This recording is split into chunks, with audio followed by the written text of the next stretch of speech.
paling sosok. Nggak apa-apa, itu sangat perlu. Jadi ada terlihat kekurangan yang terdapat dirinya, intinya sebagai peningkatan untuk selanjutnya. Silakan Wiwi. Untuk pembahasan Fitria, untuk pembahasan materi Fitria sudah bagus, tapi untuk pada apresiasi apresiasi untuk mengaitkan pembelajaran sebelumnya tuh Fitria tidak ada. Habis itu setelah itu Fitri pada orientasi tujuan pembelajaran tidak menjelaskan tujuan pembelajarannya, dan untuk pembukaan ya tuh udah bagus tapi kayaknya terlalu lama untuk anak yang kan tadi tuh ada pembukaan kayak mau sebelum berdoa tuh kan Bu, itu ada kayak nyanyian gitu, tapi kalau untuk itu terlalu lama untuk memulai suatu pembelajaran. Jadi kayak mungkin kalau dibuat setiap hari itu anak bakalan bosan. Iya. Gitu. Suatu penjelasan. Untuk penjelasan itu Fitri itu pembawaannya bagus, tapi untuk apa namanya cara cuman dia bilang itu tuh agak monoton ya, kayak agak membosankan siswa, kurang lebih kayak gitu. Oke. Itu pendapat dari Wiwi ya, pandangan Wiwi terhadap penampilan Fitria. Coba dari Rizka.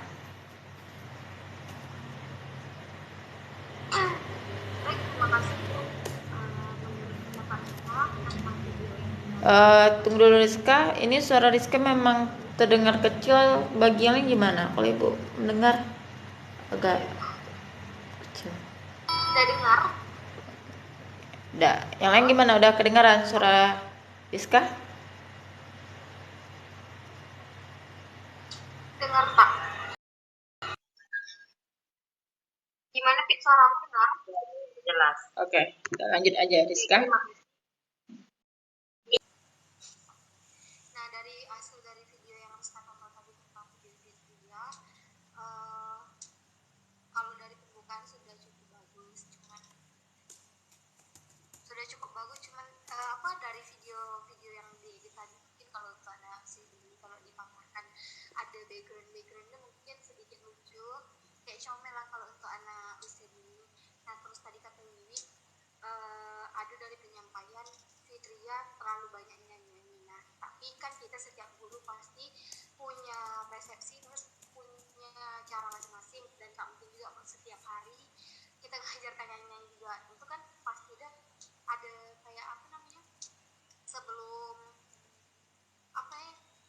pembelajaran tuh kan ada kayak namanya namanya apa yang kayak pas sebelum pembelajaran tuh ada yang nama kayak dicoba-coba tepuk tangan dulu kayak apa gitulah, saya lupa namanya apa. Ice breaking.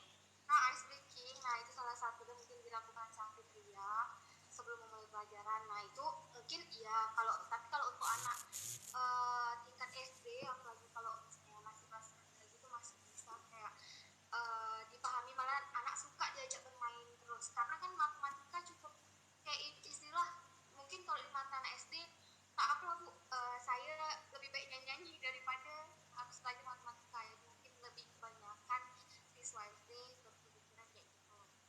Nah, untuk dari video Fitria tadi mungkin dari pembahasan kata-kata aja yang sudah lumayan baik, cuman masih semoga bisa ditingkatkan lagi ya Fitria. Menurut Rizka sudah lumayan, mungkin itu aja Bu. Terima kasih Rizka. Oke. Itu penjelasan dari Rizka ya. Nah, Ibu yang apa dulu ya, 2 pendapat aja, karena kalau nanti waktu kita banyak terpakai nanti ya.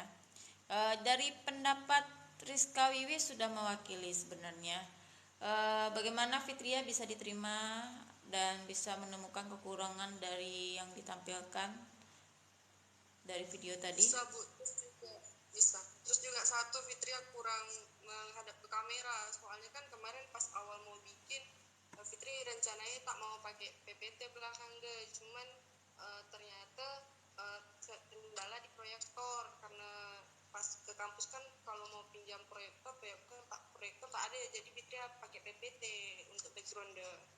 Jadi pas bikin video ngiranya bakal nengok ke sana buat ini jadi aneh, jadi kayak tangan ke kamera.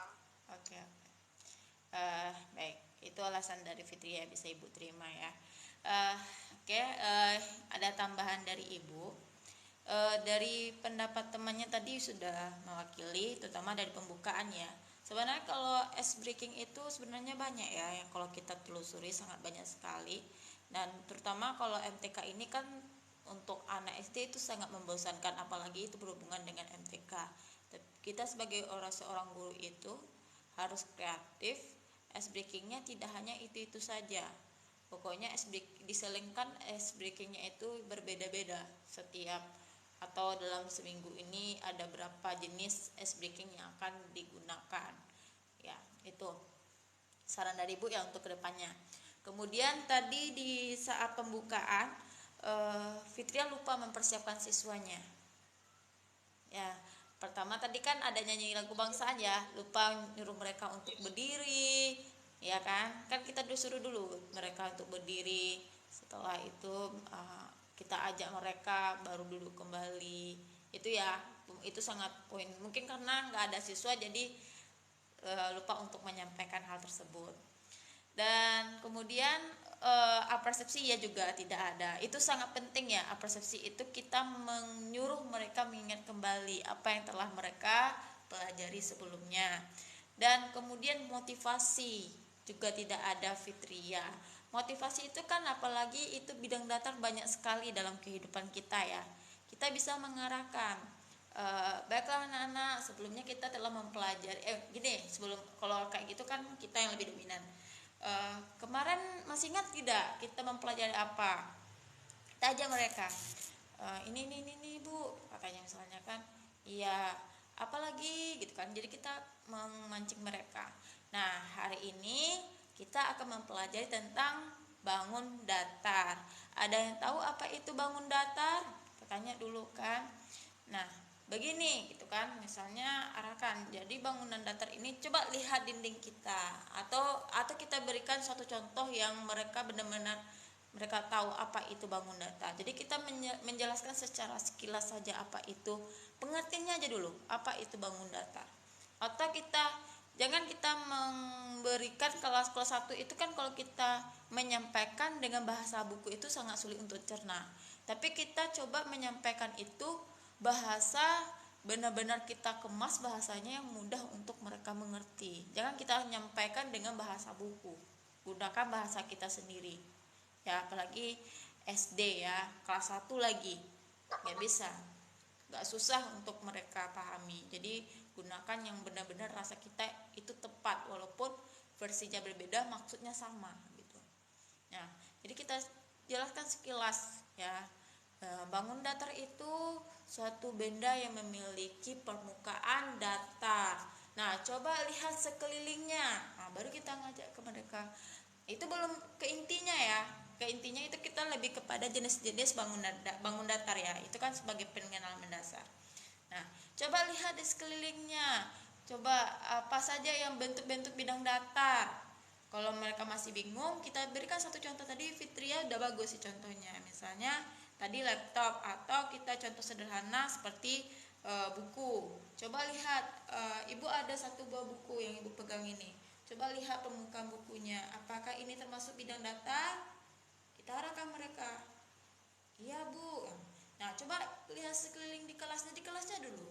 Coba lihat sekelilingnya, apa saja yang bentuk bidang datar, kan banyak mereka temui. Ada meja, permukaan meja Bu, gitu kan misalnya. Dinding, pokoknya yang bidang datar. Ya, itu ya jenis-jenis dari bidang datar. Itu ya contoh-contoh dari bidang datar. Nah, coba kita ya dikasih sebuah atau botol minum kan. Botol minum itu kan bangun ruang ya. Nah, coba lihat yang ini misalnya kan, kita arahkan dia botol minum. Misalnya kayak gini kita arahkan. Nah, ibu ada sebuah botol di atas meja ibu. Nah, kan banyak ya. Nah, botol ini menurut Ananda semuanya ini termasuk bidang datar atau tidak? Tanya. Kan masih bingung apa itu? Termasuk bidang datar atau tidak ya gitu. Coba ada yang tahu? Jadi pasti mereka bingung. Nah, apa saja sih jenis-jenis dari bidang datar itu? Katanya. Nah, jadi setelah kita tanya seperti itu, barulah kita menyampaikan tujuan. Nah, baik anak-anak, dari yang beberapa yang ibu pertanyakan, nah tujuan kita hari ini pertama kita menjelaskan apa itu bangun datar. Tadi sudah ibu jelaskan ya, gitu kan. Yang kedua, kita akan mengenal jenis-jenis dari bangun datar, apa saja jenis-jenisnya nanti akan kita bahas secara bersama, kita diskusi dulu. Baru itu ketiga, kita mencontohkan apa saja contoh-contoh yang termasuk dari jenis-jenis dari bidang datar.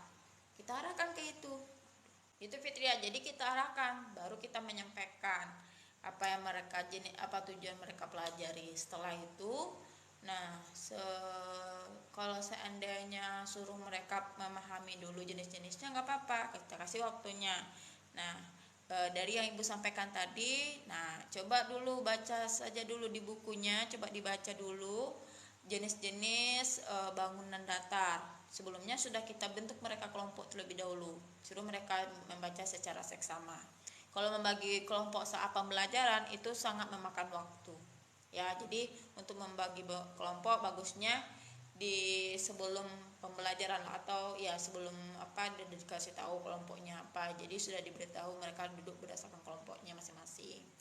Nah, suruh mereka belajar mandiri dulu. Nah, sudah kasih waktu, baru kita tanya bagaimana, ada yang udah tahu mengenai jenis-jenis bangun datar apa saja, coba katanya. Nanti kita tanya, ini bu, ini. Nah, baru kita tampilkan menggunakan PPT. Nah, ini apa ini jenis bangun apakah persegi atau persegi panjang? Ini persegi bu, ini misalnya kan persegi panjang. Nah, kita tampilkan dua itu dulu, kan bentuknya beda ya, satu persegi panjang. Coba lihat perbedaannya, misalnya coba diamati apa yang membedakan antara benda ini, misalnya dua bangunan ini. Coba lihat sama, bukan kita menjelaskan, suruh mereka untuk menemukan dulu. Nah, nanti baru kita perkuat gitu. Itu caranya untuk apa. Kemudian baru kita tampilkan lagi contohnya yang segitiga. Sebenarnya untuk bangunan datar itu bisa kita arahkan mereka metode permainan juga bisa. Atau setelah mereka mengenal jenis-jenisnya, suruh mereka mengerjakan misalnya contoh-contoh yang berhubungan yang termasuk persegi panjang. Misalnya di dalam kelas itu coba tentukan jenis-jenis yang ada dalam kelas itu yang termasuk jenis panjang, coba ditulis, suruh mereka nemukan. Yang bentuk lingkaran apa, kan ada mereka bisa lihat jam dinding, kan ada ya jam tangan, misalnya bentuk lingkarannya, kan bisa suruh mereka untuk mandiri. Nah, arahkan mereka, nanti baru kita suruh mereka menemukan secara berkelompok. Setelah itu suruh mereka untuk tampil presentasi atau bagaimana. Jadi kita tinjau apakah udah benar atau belum. Atau cara alternatifnya itu kan menemukan ya, mereka menemukan secara mandiri. Jadi dalam tahap dasar ini mereka mengenal jenis-jenis bangunan datar dulu. Jangan sampai kita mengenal keliling luas itu membingungkan nanti. Kita kenalkan dulu mereka jenis-jenisnya. Nah, setelah itu ada juga alternatif lain yang kita ajarkan. Boleh caranya mereka mengenal jenis-jenis bangunan datar ini cara menempel. Misalnya yang termasuk misalnya yang termasuk persegi panjang apa saja. Nanti mereka kita suruh di rumah membentuk persegi apa, atau kita sediakan sendiri sebagai bahan permainan untuk mereka untuk tempel-tempel. Nanti kita sediakan misalnya satu ini persegi panjang, satu kertas yang besar itu kan. Nah, ini segitiga, nanti suruh mereka nempelkan berdasarkan jenis-jenisnya. Itu lebih cepat mereka untuk menangkap. Anak-anak langsung terjun secara langsung, bukan kita yang dominan ya. anak yang terjun sendiri itu materinya itu akan lama tersimpan di memori mereka gitu. Jadi untuk bangunan datar ini pokoknya itu banyak kegiatan pembelajaran yang akan kita lakukan. Metode permainan juga bisa. Tergantung kreatif kita sebagai seorang guru dalam merancang pembelajaran itu. Jadi ibu ingatkan lagi, untuk sekolah dasar itu anaknya itu psikologinya ya dunia bermain. Jadi coba arahkan mereka dalam kegiatan bermain yang mengasihkan. Ya, coba lihat di ibu lihat di kayak di YouTube, di TikTok juga ada ya banyak kreativitas guru-guru SD dalam membuat sistem pembelajaran yang menarik untuk tingkat SD. Nah, begitu ya Fitria. Jadi untuk apa? Jadi kita pikirkan ini materi bangun datar ini apa saja yang cocok. Jadi kita pikirkan, kita telaah dulu. Pertama dari KD-nya apa yang diminta. Baru kita uraikan, baru kita pikirkan dari jenis karakteristik materi, kemudian karakteristik peserta didiknya, apa yang bagus model pembelajarannya. Contohnya tingkat SD anak-anak lebih cenderung bermain. Kalau menggunakan metode model ini misalnya, kalau permainan kan model kooperatif ya. Lebih spesifiknya tim games turnamen. Nah, tim games turnamen ini terserah kita mau gamesnya gimana. Penting itu dunia bermain. Jadi kita harus memikirkan kalau ini cocok enggak. Jadi kita pikirkan dulu apakah permainan ini bisa enggak mereka capai. Kan kalau kelas 1 itu sangat untuk pemikirannya sangat rendah ya dibanding untuk kelas 2, kelas 3 itu mereka udah terbiasa. Kelas 1 itu memang butuh bimbingan dari kita mendasar. Tapi kalau bimbingan mendasar kita arahkan yang benar-benar mereka mudah untuk menangkap dari apa yang kita ajarkan. Ya Fitria, jadi jangan dominan kita. Suruh mereka tapi dalam bentuk permainan boleh. Itu sangat banyak kegiatan dalam bidang datar. Itu ya. Nah, untuk SD ini jangan lupa ya, dalam bukan hanya Fitri aja, yang lain semuanya harus memberikan penguatan untuk anak-anak. Walaupun jawabannya hampir mendekati, kita harus memberikan penguatan. Iya, bagus sekali, benar ya anak-anak. Jadi kita memberikan mereka, kalau kita memberikan penguatan yang positif, mereka lebih ibaratnya terpicu atau semangat dalam untuk belajar ya.